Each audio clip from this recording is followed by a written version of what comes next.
Hi everyone, today I'm going to take you through the MSR Access 3.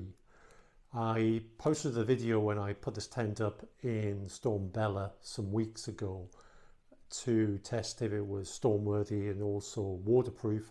It passed both of those tests with flying colours. Today I thought I'd set it up and give you the highlights and lowlights of this tent, and then you can make an informed decision as to whether you want to buy it. There are some positives, there are most definitely some negatives, but at the end of the day you can make an informed choice. So if you want to stick with me, it will be quite a long video because there actually are quite a few things to go through, but if you're in the market for this tent, then I guess it pays to stick to the end.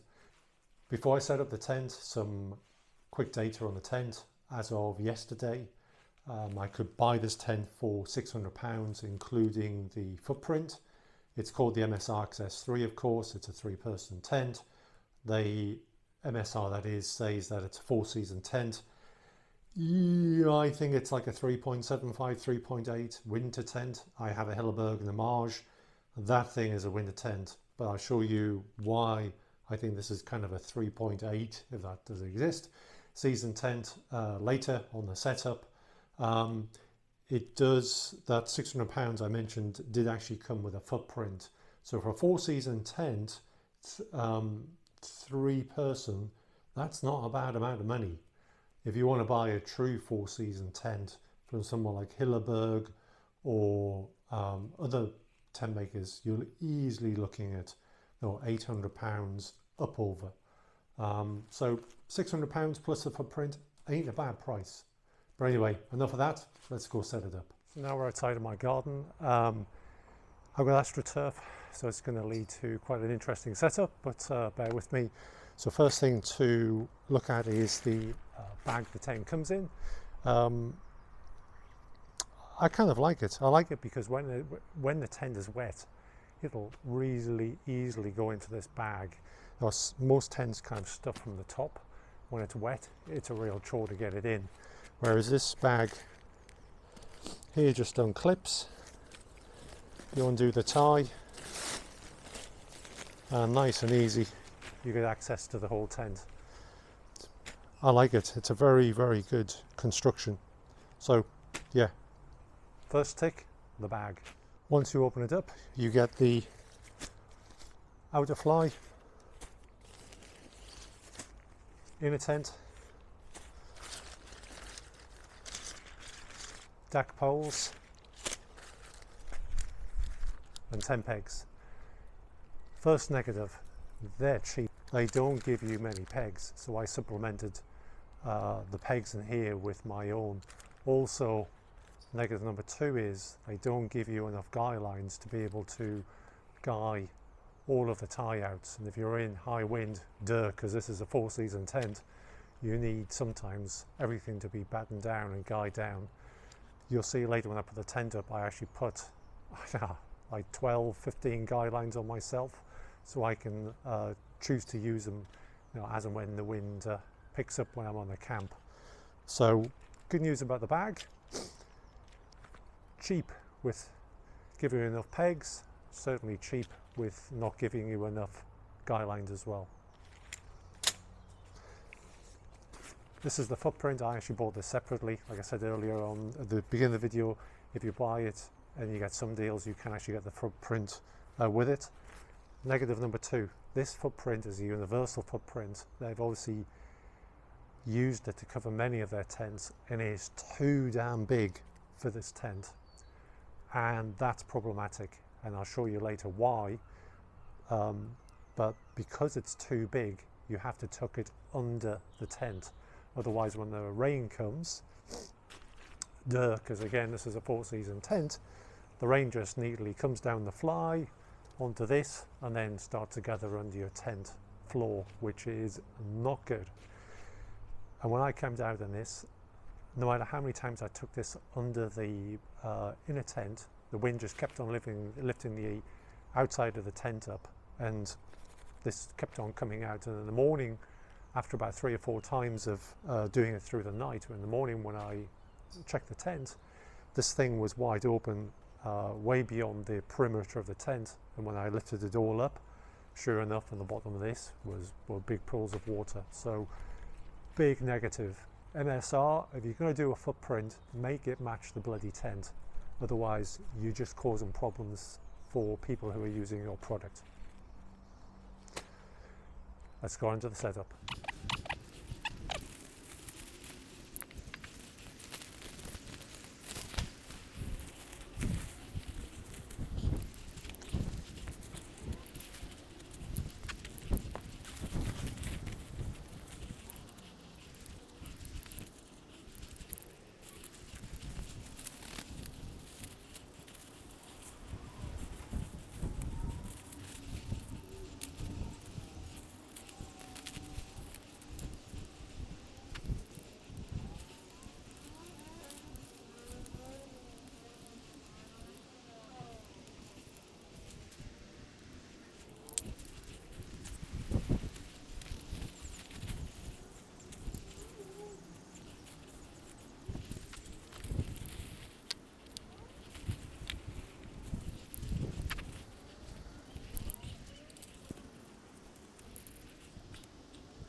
The tent is largely up. I haven't pegged it all out, well, pseudo pegged, but it'll suffice. So hopefully you saw how it was to put up. Now let me walk you around the tent. So this is what I was mentioning before about the footprint being too big. If you look here, this is the front or head, depends which way you make it. Kind of this is the inner tent here, and this is the footprint. So rain can blow in here and just go under the inner tent and just accumulate. It needs to be at least 5 or 6 centimeters in from the inner tent to stop that happening. So if I guy it here, as you can see, rain will still get through if it's driving. So it's not good on this side. If I now go to the other side, you'll see the scale of the problem. That is the footprint.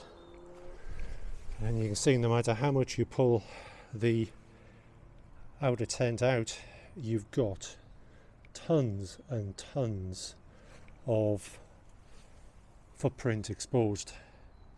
And you really need it exposed because the footprint has these guy outs, so you can keep the footprint in place. So as soon as you guy this out, then you get this. I mean, what were they thinking of? Like I say, they've just thought, well, we can have one footprint that can do multiple tents, but that is not acceptable for a footprint. I've got a big Agnes footprint and a Hilleberg footprint, and they are custom made to the tent. if you pay £600 plus £50–60 for a footprint, it should be made to measure. So that's one negative.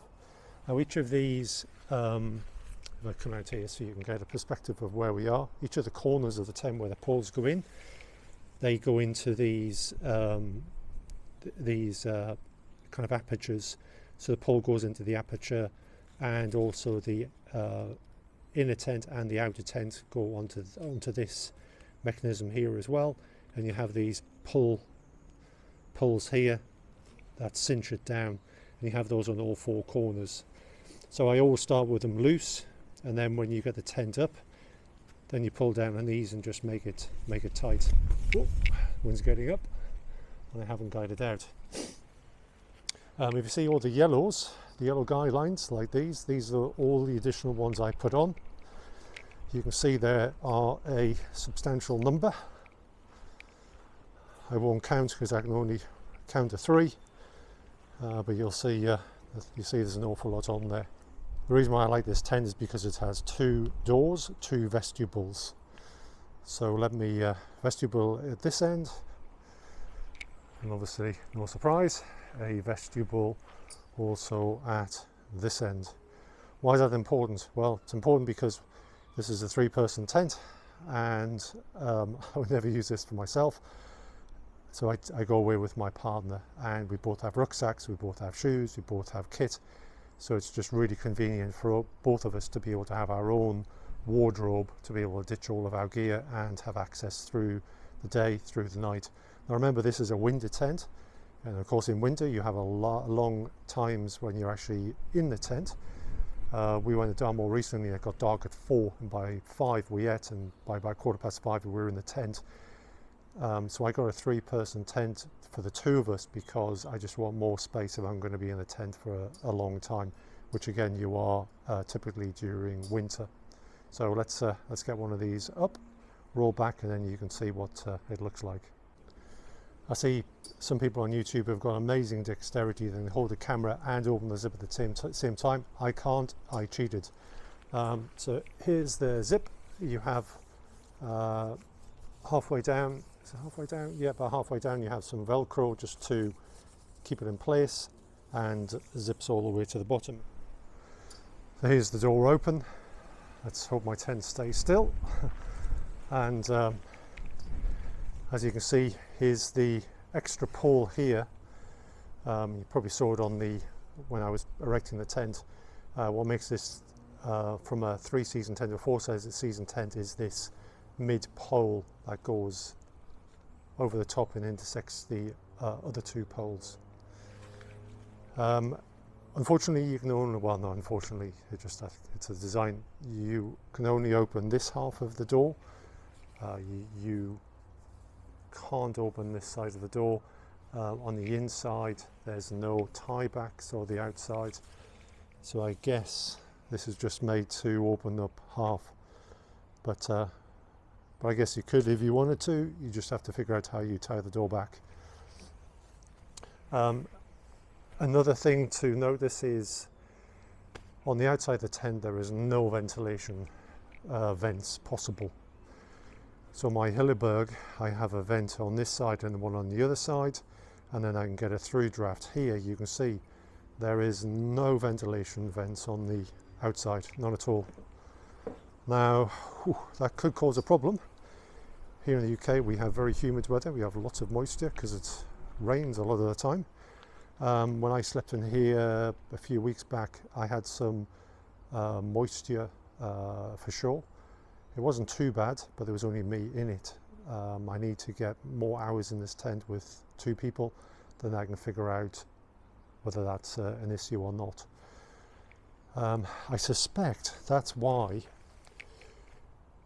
the outer sheet is not cut to the bottom, and I think it's because they need to have the wind coming in here and also around the tent to be able to go up in between the fly sheet in the inner tent to be able to cut down on that moisture. So I think that's their moisture control, and that's why I said I think this is a 3.8 season tent, certainly not meant for deep snow. So you have this small little vent on both sides. You can't roll it back, it's fixed. Here's the door. What I do like about the door is you can open it with one hand, just like that. Yeah, like I say, there's a kind of a bug net mesh. I don't think that's really, well, I think its primary purpose is to give ventilation, and that's it. There is no inner mesh to be able to, like on some tents you can roll this back and unzip 100% mesh. So if it is mild, you can just have the mesh showing, keeps the bugs out, but also most importantly gives you tons of ventilation. Here's showing the outer door open and the inner tent door open, and as you can see, you actually have quite a bit of space in the vestibule. And now I'm going to put, let me see, my feet here. So I've got size 10 feet, and you can see that I'm able to lie flat on this, plenty of space. Easily get a rucksack in here, easily. Very, very easily. And obviously it extends all the way out here when you've got the door shut. Let's come on inside. Come inside to my palace. Obviously it's what I should say, first of all, big tall ceiling. I'm 6'2", 6'3" with my heels on, and here's the top of my head, and here's the top of the ceiling. This tent for tall people is a wet dream. That is epic. I don't think I've ever had a tent with this much headroom, and it extends over most of the roof as well. It is, in that regard, a brilliant, brilliant tent. You can see my feet at the bottom here. You can see the pocket. It goes from one side of the tent to the other, and if I turn around to that's the other door to the other side of the tent, you'll see there's exactly the same on this side. Now this is a bad design. It's a good design if you're 4'6". It's a bad design if you're my height and over 6 feet, because my head, because of my height, is way up here. So as soon as I put my phone in here, in the wind, all I get is bang, bang, bang, bang, bang on my head, which is perfectly aligned with my pillow just there. I mean, come on, MSR, if you're going to make a tent for £600, at least put a mesh pocket here. At least put one here as well, and then on the other sides put a mesh pocket as well, here and here as well. I mean, this is just cheap. On the big Agnes, because I have a copper spur too, it has pockets everywhere, and it is brilliant. Obviously you've got to be careful how you load them out. You don't want to put too much strain on it. It's not good. You do have tie-out points on the ceiling here, and here, and over here, so you can make a small washing line if you want, but largely that's it. Now, because the outer fly doesn't touch the ground, you do have this quite high bathtub on the inner, obviously to stop the elements coming under the fly and in. So it does reach up about 1/4 of a way up the tent, so you get plenty of protection. So here's the one side of the vestibule with the door open, and then here's the other vestibule with the door shut. So again, you can see the mesh, permanent mesh, and the rest of the doors. The one thing I would say is, if you want to get some ventilation into the tent by opening the mesh, you can, if I can do it, kind of zip it open a bit to allow some of that airflow through, but that's the only airflow option you've got. Yeah, like I say, there's nothing on the outer tent to be able to bring air in. There is only what comes under the outer sheet and then through the mesh or through the door if you open it. Let me go grab some mats and I can show you what it looks like with mats out. I've loaded the tent with 3 mats. I've got a Thermarest Neo Air and 2 seats of Summer Comforts.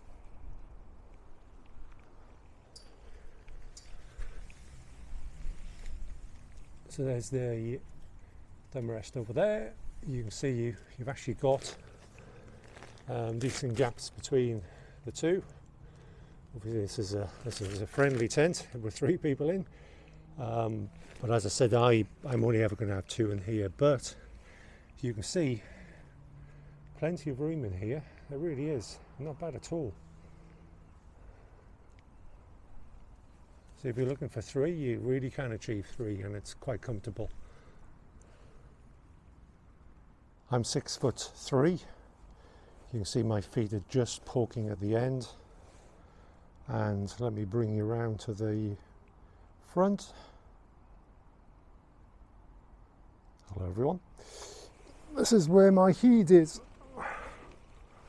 So you can see my head is very close to the inner tent.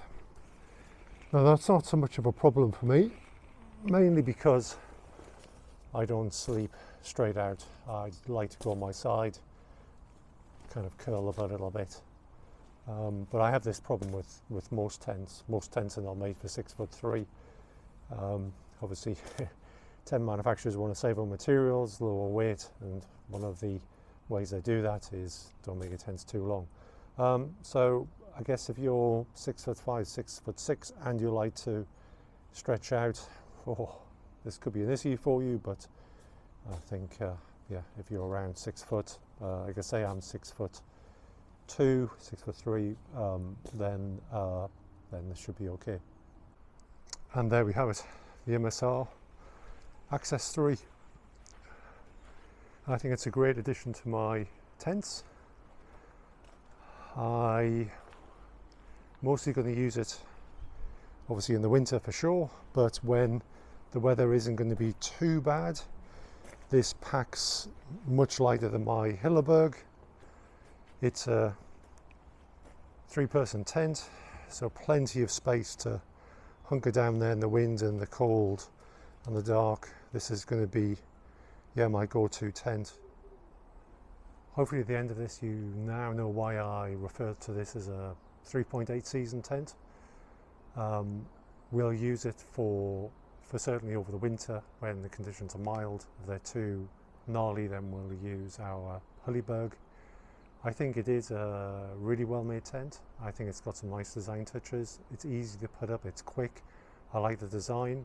I like the headroom. The headroom is awesome for a tall person like me. That is epic. On the positives, it's relatively inexpensive for a 4-season tent. Yes, I think £600 is relatively affordable for a 4-season tent. It goes up really well. It feels quality. When I put it up in the storm, it really weathered that. Yeah, epic amounts of room inside. I like the 2 vestibules. Good amount of space in the vestibules.